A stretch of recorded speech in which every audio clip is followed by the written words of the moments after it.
So in this Questrade tutorial video, I am going to be showing you guys how to market buy a stock here on the Questrade application. So once you open up Questrade, what I want you to do is just to scroll down a little bit to where you see the buy and sell icon and press on that.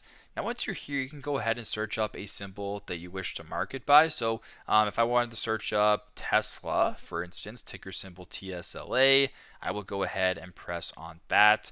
Now, once you're here, you can scroll down to the bottom left and press on buy. Now, where it says share quantity and where it says order type, I want you to go ahead and press on that and then press on market order. So what this actually does is the current trading price of the market right here. You can go ahead and type in your quantity. So if you wanted to buy one share of Tesla right there, you can go ahead and press on that. Then go ahead and press on next and then go through the process that way. So very simple, very straightforward, but that is how to market buy a stock here on the Questrade application.